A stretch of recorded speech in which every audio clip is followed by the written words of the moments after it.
Прв приоритет на новото собрание треба да биде верификацијата на уредбите кои ги носеше владата во вонредната состојба, а кои се уште се на сила, е став на правните експерти. Уставната недореченост околу вонредната состојба во услови на распуштено собрание имаше различно толкување од правниците, дали со завршување на вонредната состојба завршува и правната важност на уредбите. Според универзитетската професорка Ана Павловска-Данева, собранието е тоа кое сега мора да потврди или не, дали таквите уредби може и во иднина да произведуваат правно дејство. Има некои уредби кои едноставно не може да престанат, де факто не може да престанат да важат. Да речеме фактот дека нашите средношколци не полагаа матура и дека без матура ќе се запишуваат на факултетите. Но затоа пак има се уште уредби чија правна сила не се знае. Еве банален пример.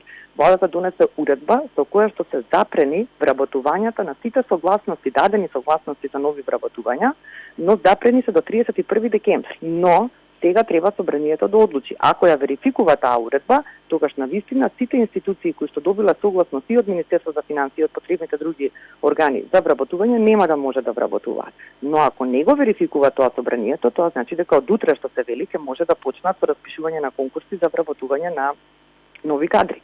За правните аспекти на вонредната состојба се произнесе и Ману во своја анализа уште во јуни, во која се наведува потврдувањето на уредбите дека мора да биде извршено само со закон, бидејќи тие имаат сила еднаква на закон и само со закон може да се укине или измени друг закон. Поинаквото решение, односно претегањето на дејството на уредбите со законска сила без потврдување од собранието и по завршувањето на вонредната состојба е проблематично поради слабиот легитимитет на прописите усвоени од владата без собраниска контрола.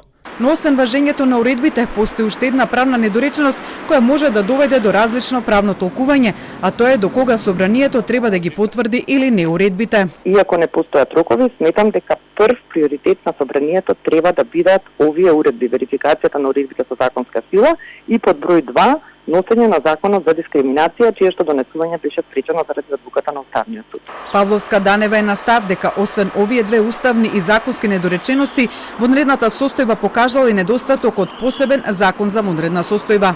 Ние таков закон во државата немаме и тој ни е нужен и ни е неопходен, но од друга страна правен основ за носење на таков закон треба да има во уставот, а уставот не содржи. И самиот устав треба да биде менуван во оваа насока.